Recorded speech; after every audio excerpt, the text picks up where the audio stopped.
All right, so Spider-Man No Way Home. With spoilers. Let's talk about some spoilers. I was home. You were home. It's all about me. Pete gets home. Or Pete's actually home throughout the whole film. It's true. It's the other Petes who aren't home. There's a lot of me. There's a lot of different Peters. There's a lot of Spidey in this movie.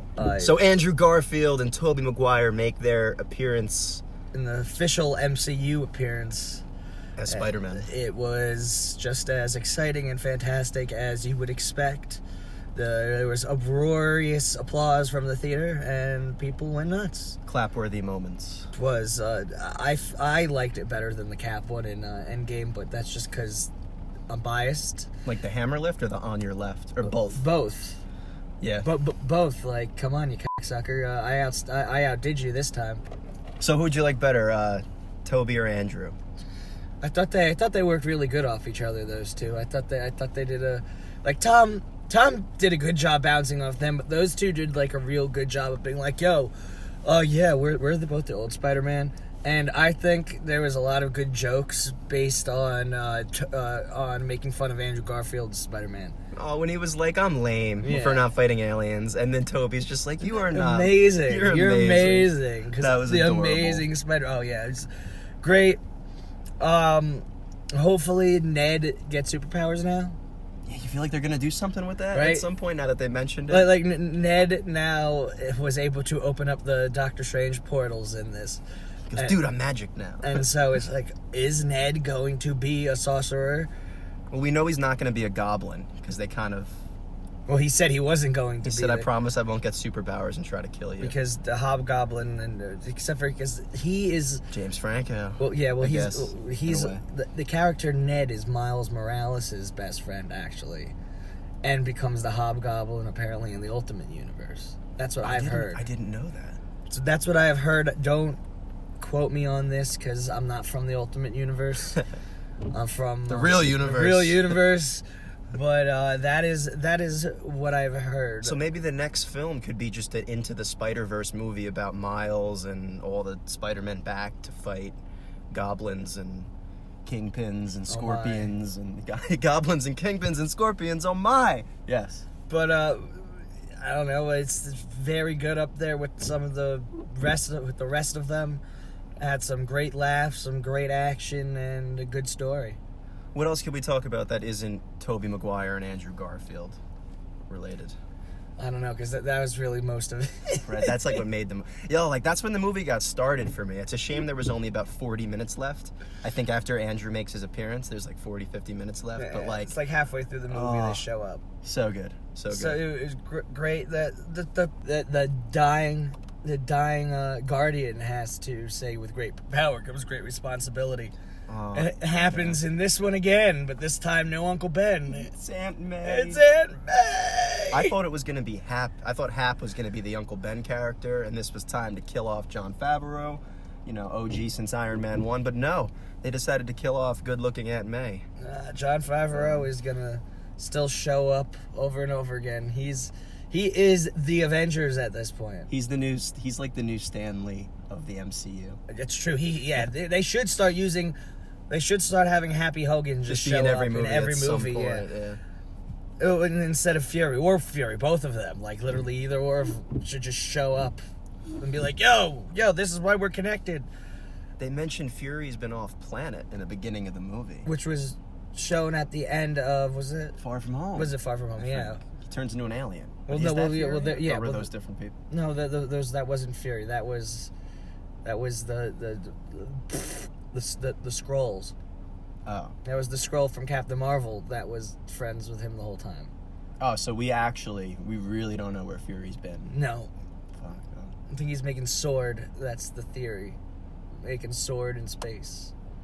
With Cap. Because Cap's at the moon, right? That's what they say in the shows. Don't they say that? I don't know. Remember in Falcon versus Winter Soldier, they're like, Captain America went to the moon. Steve's been at the moon the whole time. They say it as like it's a half joke. You don't know if they're serious or not. Daredevil. Oh, yes. And then Matt Murdock makes an appearance, so officially makes the Netflix shows canon in the MCU. My biggest disappointment is that he was only in there for a brief cameo, and it wasn't like, suited up with the rest of them at the end. But yeah, he could have swung in at the end somewhere, but I mean, it's just cool to know he exists in the world. Yeah, so I'm not too of course mad about it, but still. To see him in that suit, in the Daredevil suit, on the big screen, we'll get it one day. It wasn't in this movie, but it will be there. We'll see it.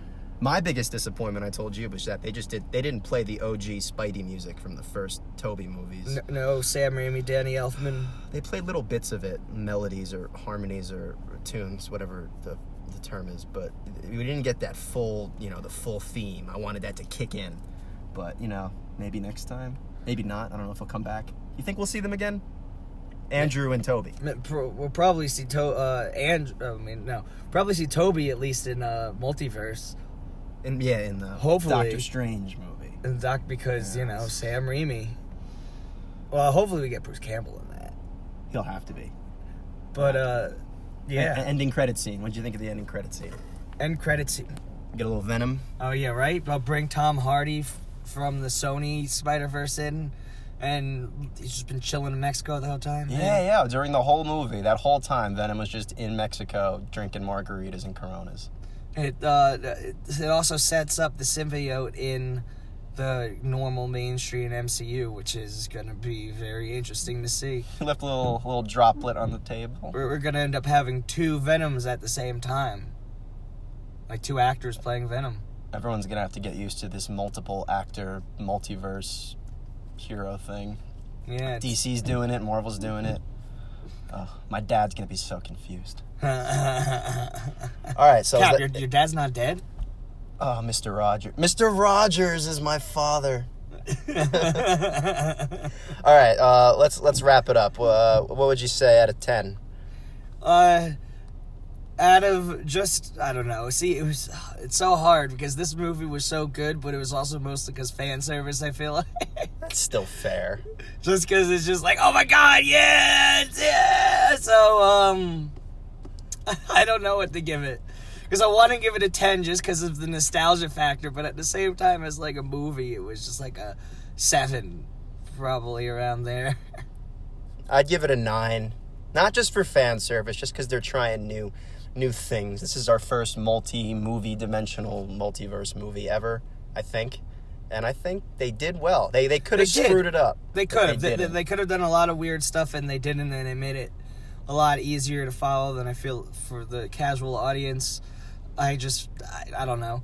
Like I said, I feel like it was really well done, but most of it has to do with, to me, why I enjoyed it so much was just like all the references. Because we're nerds and we know the references. We clapped and we went, I know that. Like, hey. I know Daredevil. All right, I'll give it about a 9.5. In 5 years, I'll look back. Probably give it a little bit less because of all the clap-worthy moments will die down in my mind. But for now, it's a 9.5. Solid 9.5. Hey, I guess that's what mine would be too then. Bros. New York bros. New York bros. All right, everyone. Pete and Cap signing off. Peace.